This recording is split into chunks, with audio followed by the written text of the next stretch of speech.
مجھے حیرانگی ہوتی ہے کہ نیشنل کانفرنس جموں کشمیر کو اپنی سلطنت سمجھتی ہے کہ یہ جو حرام حلال کا سلسلہ تو انہوں نے شروع کر دیا 1947 میں، جب مرحوم شیخ صاحب کو پہلے چیف ایڈمنسٹریٹو آفیسر بنایا گیا جموں کشمیر کا اور پھر ہندوستان کے ساتھ جڑے تو تب حلال تھا الیکشن. جب وہ وزیر اعظم بنے تو تب حلال تھا. جب وزیر اعظم سے ان کو ہٹایا گیا تو پھر الیکشن 22 سال کے لیے حرام ہو گیا. 22 سال تک وہ رائے شماری کی بات کرتے رہے. اس کے بعد 75 میں وزیر اعظم سے وزیر اعلیٰ بن گئے، پھر الیکشن حلال ہو گیا ان کے لیے.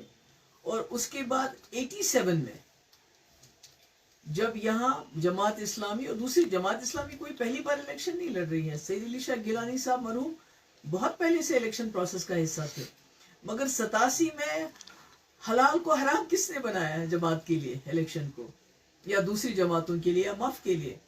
تو جب 87 میں نیشنل کانفرنس نے داندلیاں کی الیکشن میں، کیونکہ وہ نہیں چاہتے تھے کوئی تیسرا فورس سامنے آ جائے، کیونکہ کانگریس کو انہوں نے اپنے ساتھ ملایا. تو جب تیسرا فورس سامنے آیا مف کی شکل میں تو انہوں نے داندلیاں کی، جس کی وجہ سے جتنی بھی اور جماعتیں پولیٹیکل پروسیس کا حصہ بننا چاہتی تھی ان کے لیے انہوں نے الیکشن کے دروازے ہمیشہ کے لیے بند کر دیے.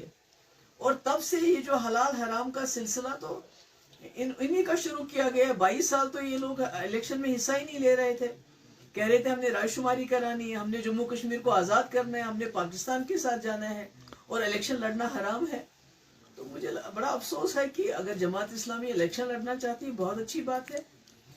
جمہوریت خیالات کی جنگ ہے اور اس میں جب جو چاہے آ سکتا ہے. اور ان کو میں تو سرکار سے یہ بھی کہتی ہوں ان کا بین ہٹایا جانا چاہیے. ان کے جتنے بھی انسٹیٹیوشنز ہیں، ایسٹس ہیں جو آپ نے فریز کیے ہیں، کنفسکیٹ کیے ہیں، ان کو ڈی فریز کیا کرنا چاہیے، ان کو واپس کرنا چاہیے. تو یہ بڑا افسوس والا بیان ہے یہ حلال حرام الیکشن کو کے بارے میں کہنا. تو مجھے لگتا ہے یہ نیشنل کانفرنس کا ہی ہے، انہی کا ہے یہ کال رہا ہے کہ جب ان کو کرسی ملتی ہے تو الیکشن حلال ہو جاتے ہیں، جب کرسی چھوٹ جاتی ہے تو الیکشن حرام ہو جاتے ہیں.